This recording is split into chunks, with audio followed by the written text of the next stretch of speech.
Hello, my name is John, and today we'll be reading The Enemy in Our Schools. Should an anti-American Marxist set the history curriculum for American schools?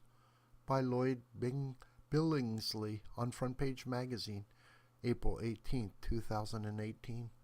Lloyd Billingsley is the author of Brack 'em Up, a literary investigation. If you read Marx, there's really no reason to read Howard Zinn, notes author Daniel Flynn, but many have read Zinn's million-selling A People's History of the United States. As Rutgers history professor David Greenberg notes in a 2013 New Republic article headline, Agit-Prof. Zinn's famous book is a pretty lousy piece of work. Even so, it gets great reviews within a circle of Marxist academics such as Eric Foner, leftist rockers such as Rage Against the Machine, and actors such as Matt Damon, who in Good Will Hunting tells his psychiatrist that a people's history will knock you on your ass. For Howard Zinn, America was evil and capitalism bad, except for his lucrative publishing deal and prestigious professorship at Boston University.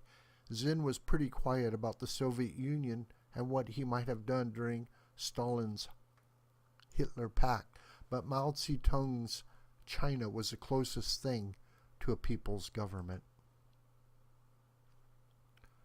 In 2010, Zinn passed away at 87 during a swim in Santa Monica. The New York Times noted that the proudly unabashed radical professor's A People's History of the United States inspired a generation of high school and college students to rethink American history. Zinn's handler set about transforming the rotting corpse of his work into the keystone of America's history curriculum. Howard Zinn is no longer just for washed-up actors like Ben Affleck and Matt Damon, wrote Daniel Greenberg in 2012. His neo-communist propaganda is being wedged deeper and deeper into the educational system because teaching kids to hate America is the new education.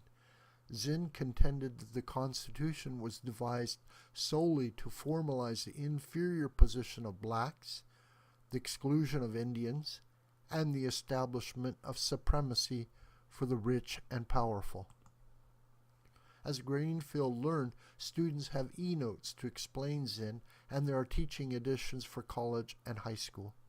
An entire spin-off industry was busy adapting Zinn's vision for lower grades, with works such as A Young People's History, and a plethora of lesson materials is offered to teachers through Zen Education Project.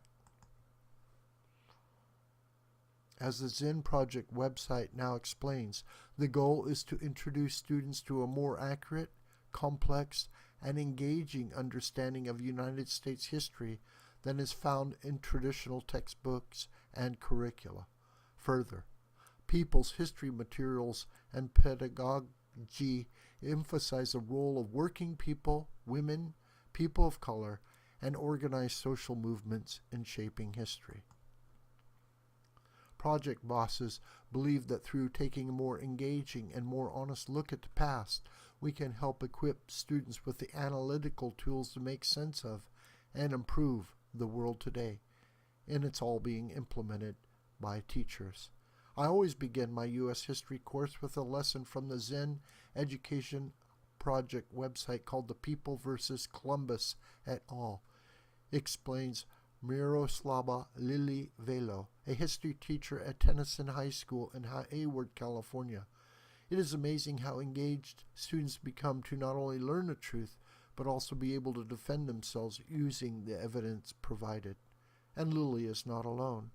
As the Zen Education Project explains, to date, 80,000 teachers have signed up to access the free People history lessons, and nearly 10,000 more teachers sign up every year, with support from librarians, administrators, and other school staff. School districts may say a people's history of the United States is too biased and pushing a political agenda. But we don't consider Zinn's books biased because it's not hidden. Unlike conventional textbooks produced by giant corporations, which never ask students to interrogate their perspective. For his part, Howard Zinn was passionately anti-war and passionately against racism and in favor of people standing up for the rights. He was also profoundly concerned about workers' rights, and this was not an agenda, but commitments to justice and humanity. No word that, as Greenfield noted, leftist historian Eugene Genovese called Zinn's book incoherent left-wing sloganizing. That is true of the entire Zinn education project, goose-stepping anti-American indoctrination that has no place in our schools. As it happens, those schools are also under fire on a different front.